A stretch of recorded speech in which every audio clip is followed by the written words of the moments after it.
حقيقي يا ريتني عرفت الافكار دي من زمان. اول فكره معانا، لو انت عندك البلاستر ده بنحتار جدا في ان احنا نفتحه، هقول لك على فكره حلوه قوي. طبعا الشركه يا جماعه عامله السهم ده، السهم الاحمر ده اوعوا ترموه، بيساعدنا جدا ان احنا نلاقي بدايه البلاستر. وكمان يعني بصوا، اول ما نفتحه كده بنلاقي اللزقه كده مفتوحه، بس البدايه دي هتكون موجوده معانا على طول. فاحنا اول ما نستخدمه هنروح مقطعينه بالشكل ده، وبعد كده هنلزقه مع كل بدايه من البلاستر. اول ما نستخدمها كده هنلاقي البدايه بكل سهوله. فكره سهله وبسيطه وهتساعدنا كتير. تعالوا بقى نشوف الفكره اللي بعد كده. الفكره اللي بعد كده يا جماعه، لو انت عندك السجاده او بديل السجاد دايما كده بيتحرك من مكانه، هقول لك على فكره حلوه قوي هتساعدك جدا.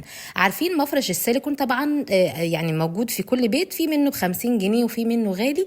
هنروح جايبين المفرش بالشكل ده ونحطه على الارض. عايزه اقول لكم عامل زي اللزق كده، بيلزق على الارض، وكمان هيكون افضل من الارض بكتير. هتحطيها في الحته اللي بتتحرك، فبكده بديل السجاد او السجاد هيثبت على الارض بكل سهوله. تعالوا بقى نشوف الفكره اللي بعد كده. الفكره اللي بعد كده، لو انت مش عندك الموب او مساحه الارضيات دي، هنعملها في البيت بكل سهوله من حاجات موجوده عندنا. هتجيبي اي فوطه او اي حاجه كده موجوده عندك، وبعد كده هتخرميها من النص بالشكل ده، نعمل كده فتحه كده صغيره، وبعد كده هتكون بالشكل ده. هنجيب بقى اي عصايه مقشه او مساحه موجوده عندك، وبعد كده هتجيبي المساحه وتحطي فيها اللي احنا قطعناها بالشكل ده.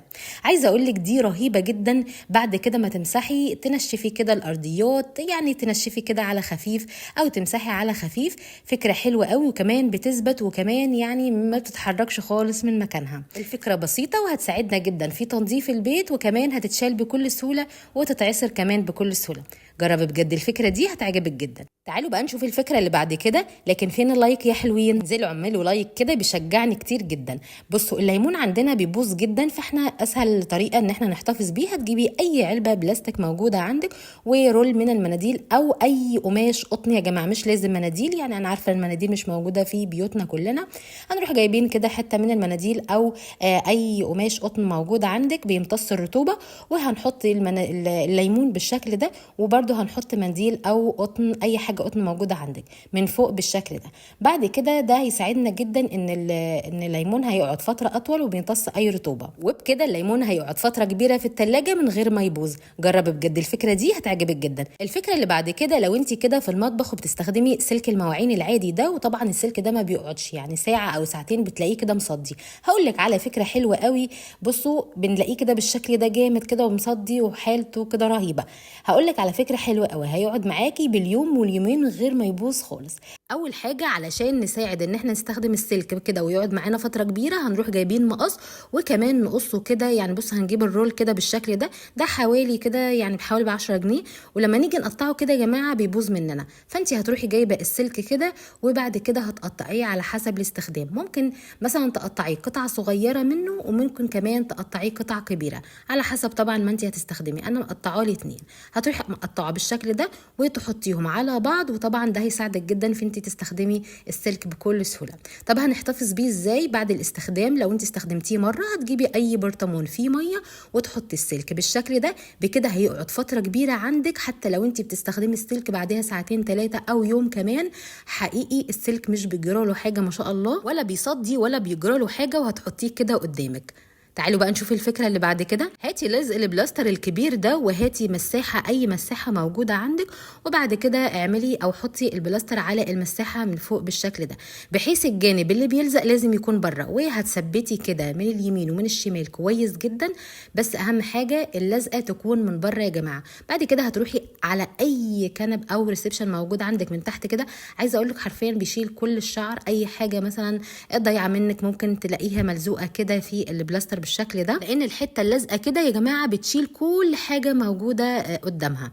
جربي ان شاء الله الفكره دي هتعجبك جدا. تعالوا بقى نشوف الفكره اللي بعد كده. فين بقى اللايك يا حلوين؟ شجعوني كده بلايكاتكم وكومنتاتكم الحلوه. لو انت عندك ازاز بالشكل ده وعايزه بقى تحطيه مكسور كده، اوعوا يا جماعه تحطوه في كيس، لان الكيس ده بيضر القطط او العامل اللي بيشيله. لا، هتجيبي اي كرتونه قديمه موجوده عندك وتحطي فيه كل الازاز المكسور ده. ده بيساعد جدا يا جماعه ان احنا برضو برضو ما نشيلش ذنب اي حد. والكرتونه حتى لما نيجي نحطها كده هنقفلها برضو كويس جدا بحيث ان هي ما تتفتحش باي سهوله، لان القطط طبعا بتفضل مثلا تعمل في الزباله او العامل طبعا ما نشيلش ذنبه يا جماعه، حرام جدا. فافضل حل تحطيه في كرتونه. تعالي بقى لو انت عايزه تنضفي الكوتشي اللي موجود عندك في الغساله، هقول لك على فكره حلوه قوي.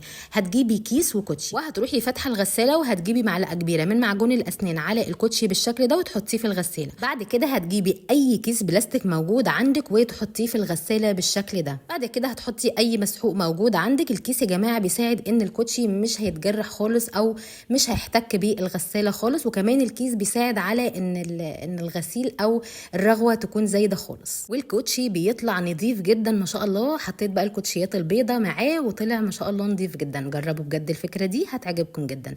تعالوا بقى لو انتوا عندكم مثلا حوض يعني بايظ بالشكل ده ومش عندكم سلاكه، هقولك على فكره حلوه قوي. هتجيبي اي عصايه شيش طاووق موجود عندك، دي دايما حطاها جنب الحوض، بتساعدني جدا لو الحوض اتكتم، فبتساعدني جدا ان الحوض يتسلك بكل سهوله. وبما انها خشب اوقات بتبوظ وببدلها، بس هي حقيقي جميله جدا، بتساعدني جدا في ان الحوض يتسلك معايا بكل سهوله. وما شاء الله ما بتتكسرش، بصوا في ثواني كده بتنزل اي حاجه موجوده في الحوض.